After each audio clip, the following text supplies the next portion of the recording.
Bonjour Sandra Freeman. Bonjour Bruce Toussaint, bonjour à tous. Futur en scène.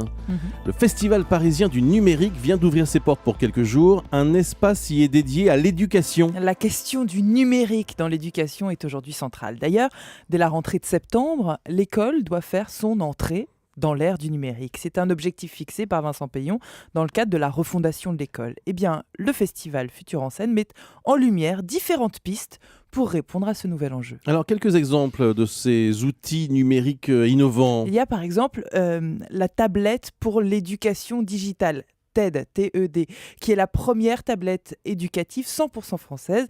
Elle est le fruit d'un travail impliquant entre autres les éditions Bordas, Nathan et Le Robert et donne accès à des manuels, des dictionnaires, des contenus multimédia, des bases d'exercices interactifs. Elle permet d'être transportée par l'élève dans son cartable, étant assez solide et assez légère, et elle permet ensuite de travailler en interaction en cours avec l'enseignant. Elle est testée actuellement dans plusieurs collèges de Saône-et-Loire et TED semble pouvoir s'imposer comme un outil pédagogique complémentaire. Mais il y a aussi des sites internet innovants pour accompagner les élèves. C'est par exemple le cas de BrainPop.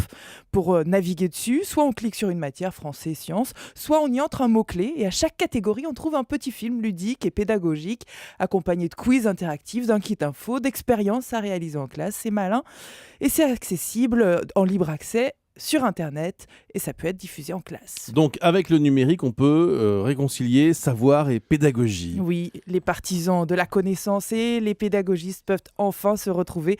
Mais aussi, ces projets numériques vont permettre aux professeurs de communiquer avec les élèves grâce à un langage qui est aujourd'hui le leur. Le numérique entre enfin à l'école. Merci beaucoup Sandra Freeman.